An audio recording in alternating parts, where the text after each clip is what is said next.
Assalamualaikum warahmatullahi wabarakatuh. A'udzubillahi minasyaitonirrajim. Bismillahirrahmanirrahim. Alhamdulillahirabbil alamin. Assalatu wassalamu ala asyrafil anbiya'i wal mursalin wa ala alihi wa sahbihi ajmain. Amma ba'd. Ingkang kinurmatan Ibu Eti Syarifah minangka Kepala SMA Negeri Setunggal Salaman, ingkang kula hormati Bapak Ibu guru saha karyawan-karyawati SMA Negeri Setunggal Salaman, boten kesupen kanca-kanca ingkang kula tresnani. Langkung rumiyin sumangga kula panjenengan sedaya ngaturaken puji syukur dumateng Gusti ingkang Maha Agung ingkang sampun paring rahmat, taufik lan hidayahipun saengga kula panjenengan sedaya saged makempal wonten ing mriki tanpa alangan satunggal punapa. Sholawat lan salam mugi tansah kanjakaken dumateng junjungan kita Nabi Agung Muhammad sallallahu alaihi wasallam ingkang kita antu-antu syafaatipun wiwit gesang dumugi ing yaumil kiamah samangke. Amin amin ya rabbal alamin. Salajengipun kula aturaken pambagya sugeng rawuh. Panjenengan sampun kepareng rawuh saperlu pengetan dinten kamardikan punika. Awit saking punika kula aturaken agunging panuwun. Taun sadaringipun tanggal 17 Agustus 1912 gangsal bangsa Indonesia dipunjajah dening bangsa Walanda lan bangsa Jepang. Nanging kanthi semangat lan pangorbanan bondo lan nyawa, bangsa Indonesia saged kumandhangaken kamardikanipun.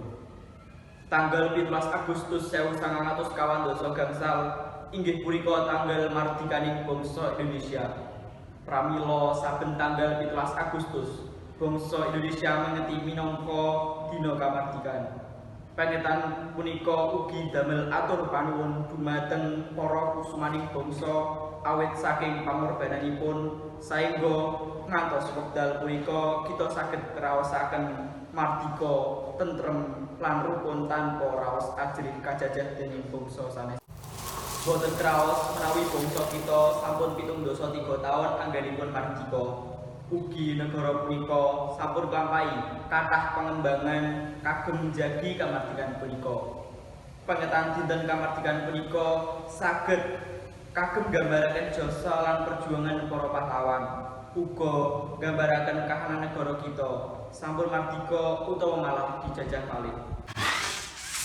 Pramila monggo kula panjenengan sedaya sareng-sareng majukaken bangsa kita punika kanthi dados tiyang ingkang anggadhahi rasa nasionalisme asih dening bangsa punika lan ugi nyambet damel kanthi semangat kagem njagi kamardikan bangsa lan negara punika.